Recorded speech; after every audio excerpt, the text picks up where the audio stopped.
సంతోషంగా ఉందండి. ఇక్కడి వరకు వచ్చిందంటే చాలా సంతోషంగా ఉంది. చిన్నప్పటి నుంచి పిల్లలిద్దరూ కష్టాలతో పెరిగారు. ఇక మీదట మాకు కష్టాలు తీరుతాయని నాకు అనిపిస్తుంది.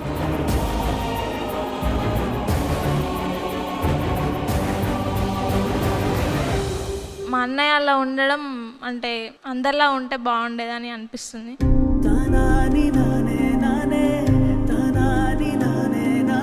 ఎప్పుడు ఇంట్లోనే ఉంటాడు, ఎక్కడికి వెళ్ళాడు. సడన్గా ఇంత స్టేజ్కి వచ్చేసరికి అందరు అడుగుతుంటారు ఊర్లో, మీ అన్నయ్య ఎక్కడున్నారు, మా జాతరకి వెళ్ళిరా, అక్కడ టీవీలో కనిపిస్తున్నాడు కదా, అట్లా ఇట్లా మాట్లాడుతుంటే చాలా హ్యాపీగా ఉంది ఇప్పుడు.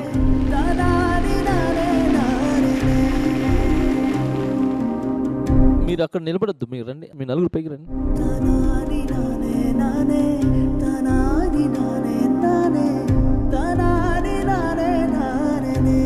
ఎలా అనిపించింది? మీ అమ్మా నాన్న ముందు స్టేజ్ మీద ఉన్నారు, చెల్లి ఉంది, ఏం మాట్లాడాలో అర్థం అవ్వట్లేదు సార్.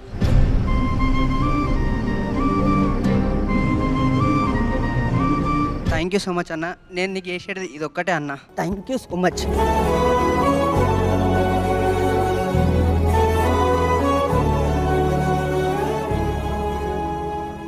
మా మమ్మీ నాకు బ్యాక్ సపోర్ట్. తను ఉండడం వల్లే నేను ఇప్పుడు ఇక్కడ ఉన్నా.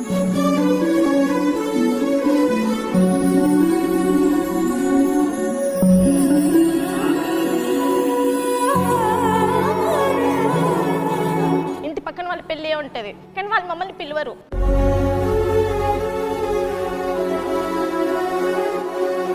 అక్కడ చాలా హర్ట్ అయిపోతుంది. కానీ ఇప్పుడు వాళ్ళే వచ్చి మమ్మల్ని ఒకసారి షూటింగ్కి తీసుకెళ్తావా అని అడుగుతారు. అక్కడ హ్యాపీ అనిపిస్తుంది.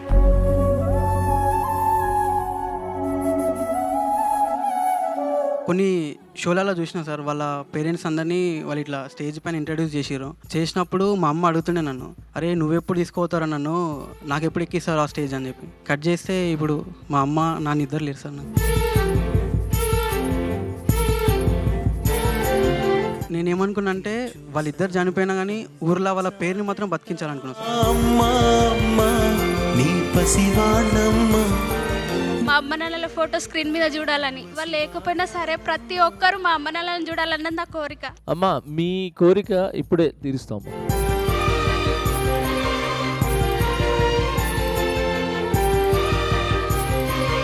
ఈరోజు మాస్ జాతర ప్రోగ్రాంలో మా ఫ్యామిలీని, మా అమ్మ నాన్నని ఇలా చూపించినందుకు నేను చాలా చాలా హ్యాపీగా ఫీల్ అవుతున్నా.